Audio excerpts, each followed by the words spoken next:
Jesus faz a recomendação do ouro, né? Que a gente precisa tomar esse cuidado, porque como a gente falou, que a terra é muito sedutora. Mas por quê? Porque a gente aqui aprende desde pequeno a necessidade de ter muito recurso, de usar muito de recurso, essas coisas, né? Não é nenhum tipo de demérito, não há nada de ruim e de errado da pessoa que tem recurso, que é rica, não é nada de errado nisso. O grande problema é a pessoa só se concentrar nessa direção, esse é o grande problema, não é? Então, se a pessoa tem recursos, é óbvio que ela vai usar os recursos para promover o progresso, porque se ela não faz isso, aquele ouro vai soterrar aquela pessoa, não é? Porque ela não usa para promover o progresso, o que acontece muito, é muito comum aqui, algumas pessoas estarem envolvidas com o ouro e não conseguir fazer dele um instrumento para que as outras pessoas progridam, dá trabalho, estudo, progresso ao redor, não é? Então a pessoa só mantém com ela, só para o bel prazer, para o prazer pessoal, para as coisas pessoais, e esse ouro vai se tornar muito pesado. Tanto se tornou pesado que tem lá no livro do André Luiz a questão do avô, acho que era o avô dele, ou bisavô, acho que era o avô dele, né? Que ele encontrou assim meio por acaso numa das peregrinações que ele fez lá no plano espiritual, e o avô dele estava num montinho ele fala um montinho de terra, de lama, né? Cuidando daquele montinho, e ele fala, não, mas o senhor precisa sair daí, eu não posso sair daqui, como é que eu vou deixar todo esse dinheiro aqui, esse ouro aqui, como é que eu vou deixar isso aqui? Quer dizer, ele via ouro em tudo, não é? Parecia o tal do Midas, que tudo que ele tocava virava ouro, então era um problema também, né? Vai comer um sanduíche e vira ouro, quer dizer, aí não tem que alguém dar a comida na boca dele, mas se ele põe a boca no negócio também vira ouro, quer dizer, era um problema, né? E aí demorou para ele conseguir resgatar o avô, porque o avô tinha alguns méritos e ele conseguiu, né, ajudar o avô por conta desses pequenos méritos que o avô teve de conseguir fazer com que ele saísse dali, daquela lama, daquele charco que ele acreditava estar ali, quilos de ouro ali parado, tudo ele via ouro, né? Então eu fico pensando, se a pessoa está assim, pensamento fixo, isso é um dos grandes problemas.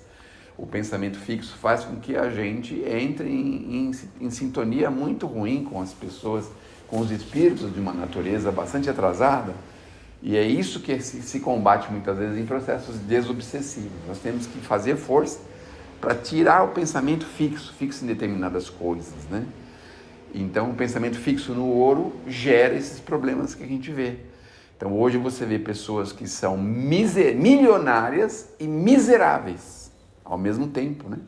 Porque ele não tem coragem de tirar qualquer recurso da aplicação, do banco, do colchão, não sei de onde, para favorecer ninguém, ele não consegue fazer isso. Eu, quando morava lá em Santo Amaro, tinha um senhor que ele era dono praticamente do bairro inteiro. Tanto isso é real que o bairro não progrediu até poucos anos atrás, não tinha prédio, não tinha nada lá em Santo Amaro, no centro de Santo Amaro. Tinha um prédio só no centro e por causa disso, briga de família, herança, aquelas confusão, e ninguém investia por causa disso, não tinha condição, né? E eu me lembro, o homem milionário, ele afiava gilete para cortar a barba, fazer a barba, afiava gilete o dia inteiro para a noite fazer a barba. Veja a que ponto chegou. E eu conheço pessoas, por exemplo, que já estão numa idade provecta, uma idade bem madura, que não tem coragem de pagar um acompanhante porque vai fazer vínculo empregatício e depois tem que pagar indenização, férias, 13º, não sei o quê. E a pessoa sofrendo, quase não pode andar, não pode fazer nada, e com essa ideia, com milhões no banco, né? Então vejam a que ponto a gente chega do ouro, né? Não vos canseis pelo ouro, ou se você chegar numa casa, dê lá as boas-vindas e fale na paz, se a paz não estiver na casa, a paz não fica lá, vem para você de volta, mas porque a pessoa está centralizada em determinadas coisas, e também era para te dissociar. Eu tenho a sensação que a ideia básica era essa, era dissociar a religião dos recursos monetários, não é? Quer dizer, a pessoa ser o profissional religioso, acho que era para dissociar isso, porque ao tempo de Jesus a ideia era totalmente diferente. Os judeus tinham a questão do recurso muito forte, até hoje eles têm muito forte, não é? Os templos, os rabinos, aqui em São Paulo tinha o Safra, né? Os irmãos Safra, que tem aquele banco lá famoso. E eu me lembro de pessoas comentando, acho que a própria Lúcia mesmo, a Lúcia do Maria Dolores, ela foi secretária, né, lá no Safra. Secretária da diretoria. Então, ela dizia que ia lá aqueles rabinos e iam lá para pegar malas de dinheiro, essas coisas. Então eles eram muito associados a isso, né? A gente vê também, infelizmente, os nossos irmãos católicos, a potência financeira que eles são no mundo, né? Você vê, vai numa escola católica, é assim, quem pode mais chora menos, quer dizer, não tem aquele negocinho de dizer, vamos atender as crianças necessitadas, os filhos de pobre, não, nada disso. Você não pode pagar lá altas quantias de mensalidade, tem que procurar a escola pública ou outra escola. Então, era para dissociar, justamente dissociar. O que a doutrina espírita insiste com toda a força, basicamente é isso, é o dar de graça que de graça receber, ou aquela coisa, né? E olha que tem alguns médios que às vezes se perdem nisso. Começa aceitando um presentinho, aí lascou, né? Um presentinho aqui, uma coisinha ali. Todo mundo sabe que o Chico era muito avesso a essa questão de presente. O presente que ele ganhava praticamente na frente da pessoa, ele já passava para frente. Ele não queria saber de conversa de presente, porque ele sabia a armadilha que é o presente, né? E a gente vai aceitando uma coisinha aqui, outra ali e tal. Quando você vai ver, você está envolvido e você só faz a coisa agora visando dinheiro. Fala, eu curei o fulano me deu uma recompensa, não me deu nada, nenhum obrigado, né? Então veja a dissociação que nós precisamos fazer.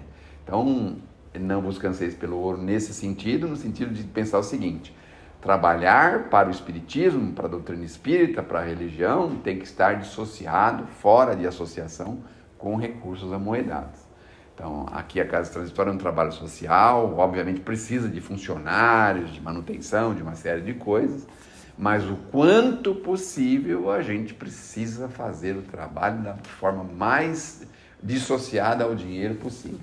Quando nós criamos a AME, nós tivemos alguns instrutores maravilhosos para a gente, muito ligados ao Chico, então eles diziam bastante vezes isso: cuidado com esse negócio de sede, cuidado com ter carro, telefone, não sei o que, empregado, porque daqui a pouquinho a sua entidade começa a ter que trabalhar apenas para conseguir dinheiro.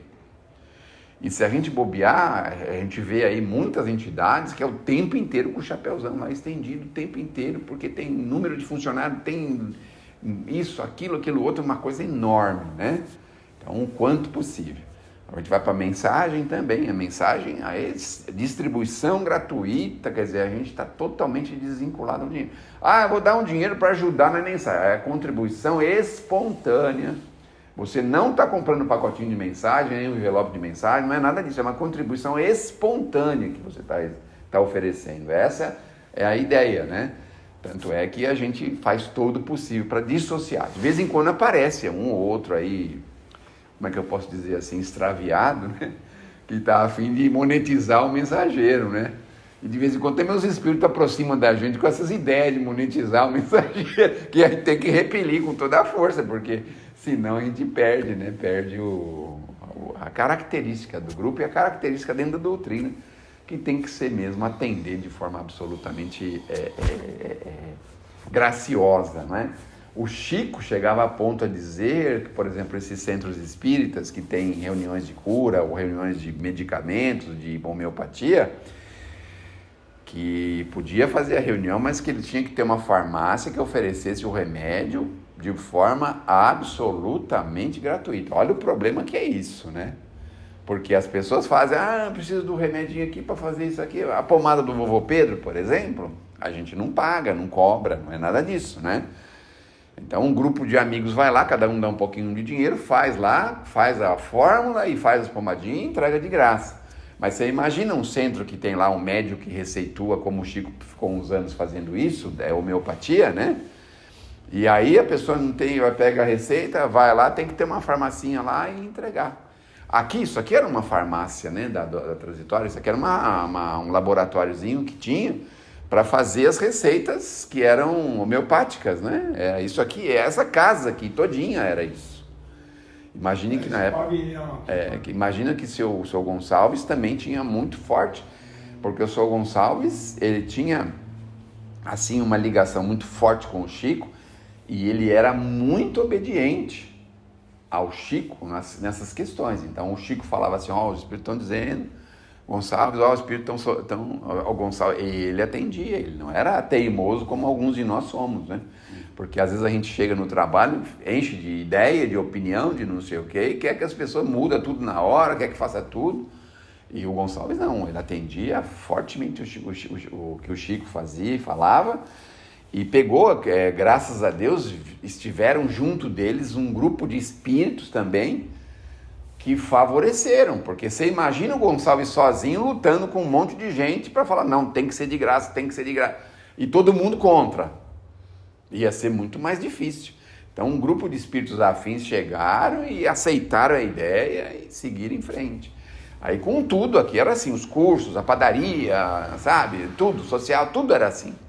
Tudo era na base de doação, de ajuda, botar dinheiro do bolso. Então, graças a Deus, a gente, na doutrina, nós tivemos esse exemplo forte. Que a gente possa ter força para continuar assim, né? Continuar fazendo assim. Isso aí.